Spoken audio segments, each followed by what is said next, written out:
أعوذ بالله السميع العليم من الشيطان الرجيم بسم الله الرحمن الرحيم وصلى الله تعالى على سيدنا محمد وعلى آله وصحبه وسلم.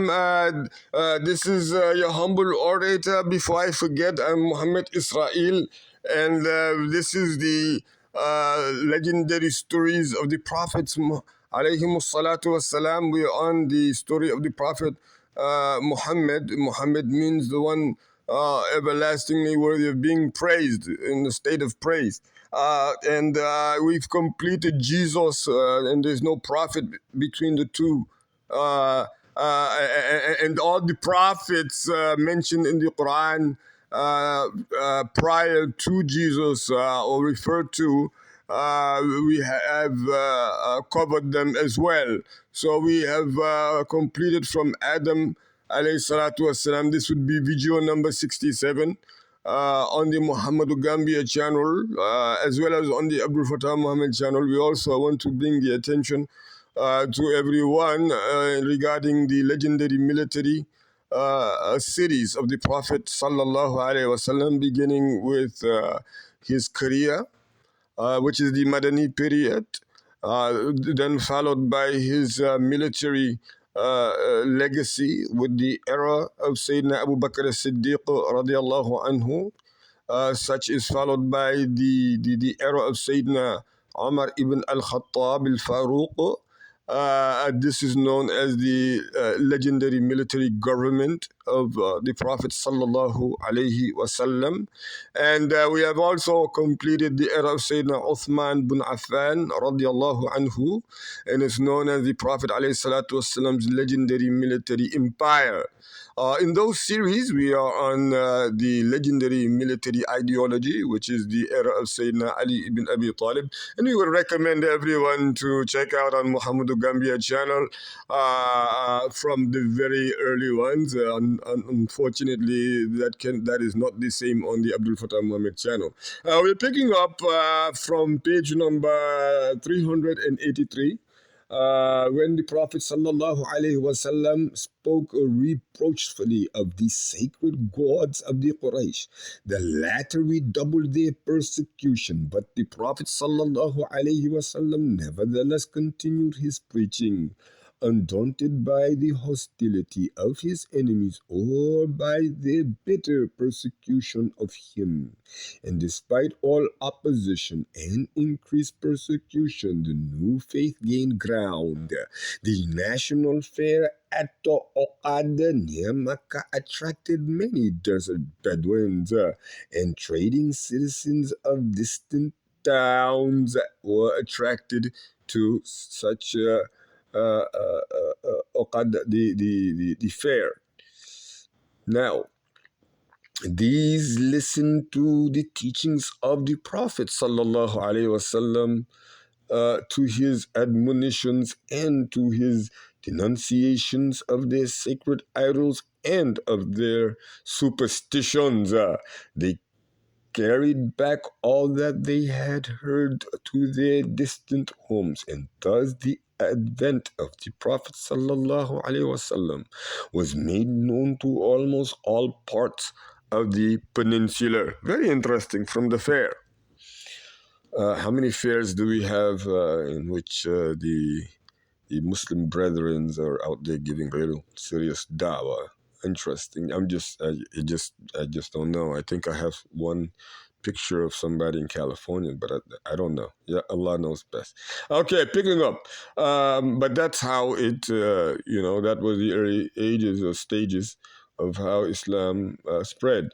The Mekkens, however, were more than ever furious at the Prophet sallallahu alaihi wasallam's increasing preaching against their religion. They asked his uncle Abu Talib to stop him, but he could not do anything. At length, as the Prophet persisted in his ardent denunciation against their ungodliness and impiety, they turned him out from the Kaaba, where he used to sit to preach, and subsequently went in a body to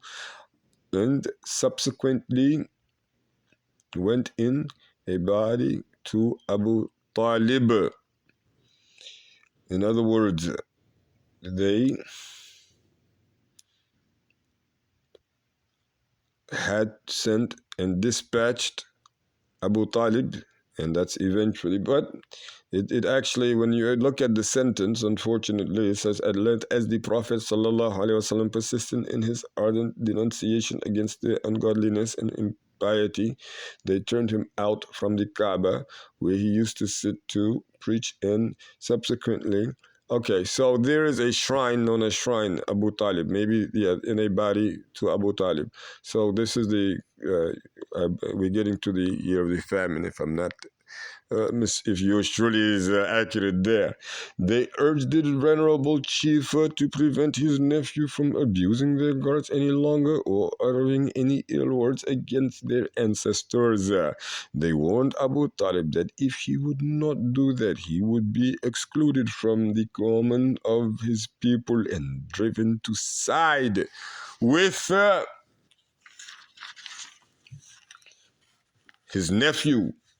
The matter would then be settled by fight until one of the two parties was exterminated. Abu Talib neither wished to separate himself from his people, nor forsake his nephew, for the idols to revenge themselves upon. He spoke to Muhammad, peace and blessings be upon him.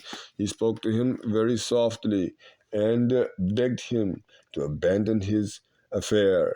To this suggestion, the Prophet firmly replied, O my uncle, if they place the sun in my right hand and the moon in my left hand to cause me to renounce my task, verily I would not desist therefrom until Allah Jalla Jalaluhu made manifest his cause, or I perish in the attempt.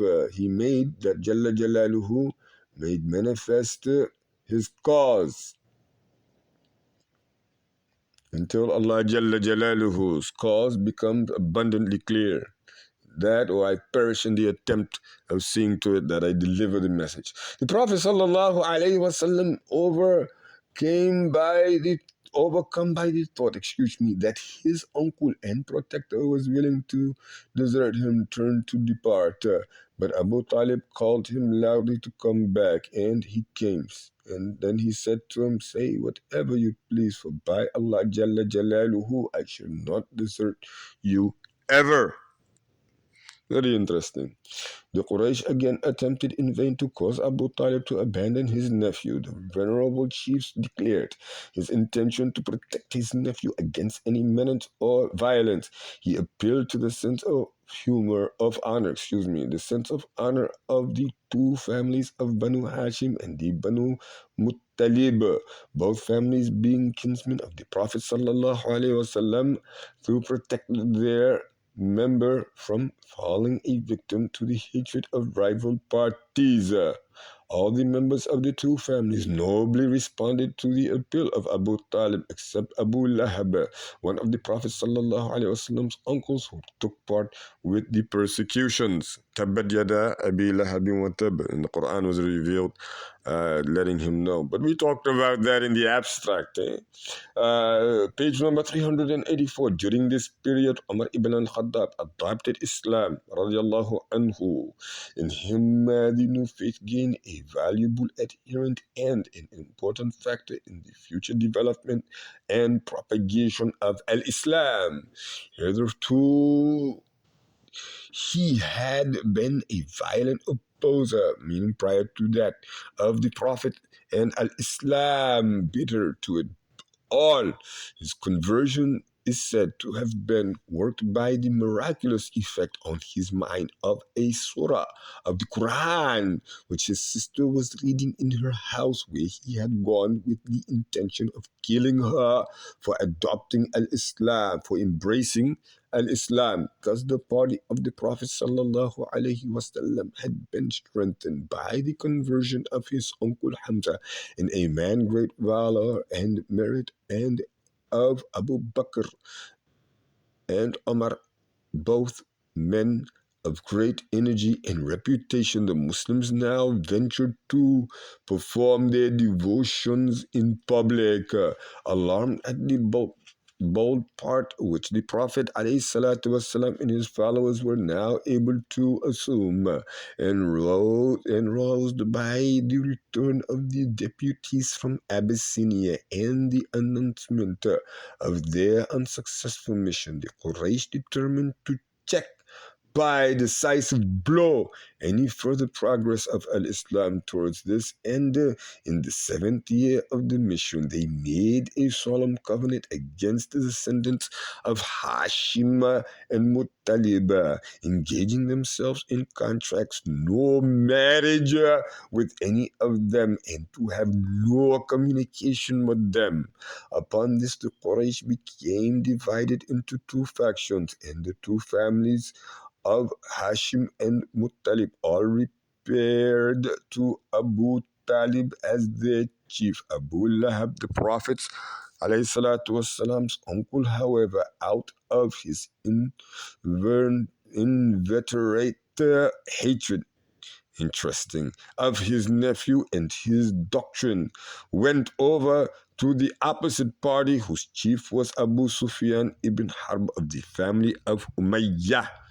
The persecuted party, Muslims as well as idolaters, betook themselves to a defile on the eastern skirts of Mecca. They lived in this defensive position for 3 years. The provisions which they had carried with them were soon exhausted.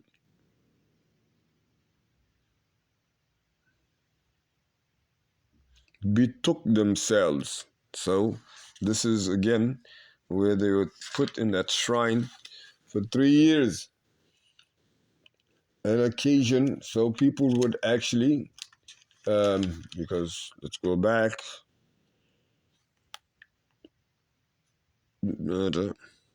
Okay, thank you, got it. For 3 years, the provisions which they had carried with them was soon exhausted. Probably they would have entirely perished. But there were for sympathizers and occasional help received from less begotten compatriots. People would help out of sympathy occasionally. Towards the beginning of the 10th year of the mission, a reconciliation was concluded between the Quraysh and the two families of Hashim and Abdul Muttalib through the intermediation of Hashim ibn Amr and Zubayr ibn Abu Umayyah. Thus, the alliance against the two families was abolished and they were able to return to Mecca. During the period, the Prophet ﷺ and his kinspeople passed in their defensive position. Al-Islam made no progress outside, but in the sacred month, when violence was considered sacred, the Prophet used to come out of his temporary prison to preach al-Islam to the pilgrims. And the following year, both Abu Talib and Khadija passed away. Thus the Prophet ﷺ lost in Abu Talib the kind guardian of his youth who had hitherto protected him against his enemies, and in Khadija, his most encouraging companion. She was ever his angel of hope and consolation. The Prophet ﷺ, weighed down by the loss of his amiable protector and his beloved wife, without hope of turning the Quraysh from idolatry, with a saddened heart, yet full of trust, resolved to exercise his ministry in some other field. He chose Ta'if, a town about 60 miles east of Mecca, where he went accompanied by his faithful servant Zayd ibn al-Harith, a teenager at this time, taking it to be. The tribe of Thaqif, who were the inhabitants of Ta'if, received Muhammad sallallahu alaihi wasallam coldly. However, he stayed there for 1 month, though the more considerate and bitter sort of men treated him with a little respect. The slaves and common people refused to listen to his teachings. They were outrageously indignant at his invitation to abandon the gods they worshipped with such freedom of morale and lightness of heart. At length they rose against him, and bringing him to the wall of the city, obliged him to depart and return to Mecca. The repulse greatly discouraged his followers. The Prophet ﷺ boldly continued to preach to the public assemblies at the pilgrimage and gained several new reverts, among whom were 6 of the city of Yathrib, later known as Al-Madinah, the Jewish tribe of Khazraj. Very important. People do not understand that a lot of Muslims who embraced Al-Islam from Medina, they they were Jewish. There were a number of Jewish tribes, a number of Jewish reverts would be the case, because mind, a number of people who do not know that in the scripture it gives the locality of the selected one where he would descend, where he would begin his preaching. And actually, it does more than that. It gives a description as to what the Quran is saying. The old in the prior scriptures were given absolute profile of the Prophet ﷺ, as if he was one of their own, as if he was, as the Hadith says, as if he was one of their own children. And so it also gives, again, a description of where he would be, showing, because they themselves used to look forward to the final one coming, thinking that he would be literally Jewish, as Isa, but Jalla Jalaluhu outplayed them. Practically, he outwitted them. And so now it is clear among the first delegations to come, the Jewish tribe of Khazraj, as we have it here. When these Yathribites tribes, because we said, when these tribes returned home, they spread the news among their people that the Prophet ﷺ had arisen among the Arabs, who was to call them to Allah Jalla Jalaluhu and put an end to their iniquities.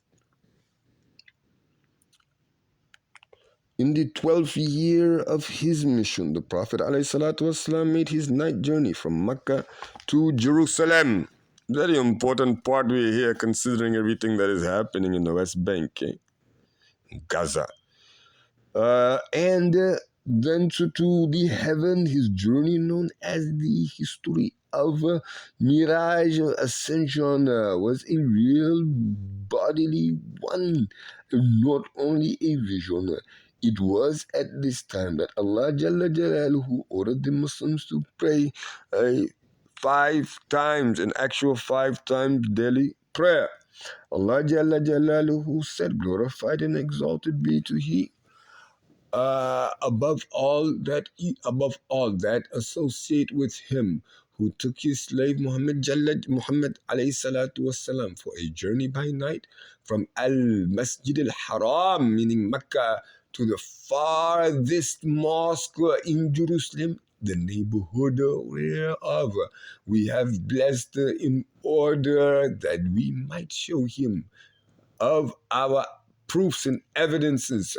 Really, he is Allah Jalla Jalaluhu, all hearing, all seeing.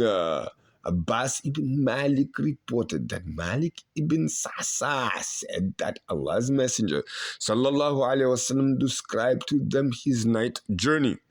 Inshallah, I think we will stop this one here at page number, where we're going to page number 388, where we will be discussing or reading up on his night journey, the Siraj and Miraj. Subhanak Allahumma wa bihamdik wa tabarak asmu rabbik wa ta'ala jadduk wa la ilaha ghayruka wa la hawla wa la quwwata illa billahi al-ali al-azim. Subhana rabbika rabbil izzati amma yasifun. Salam ala al-mursaleen walhamdulillahi rabbil alamin.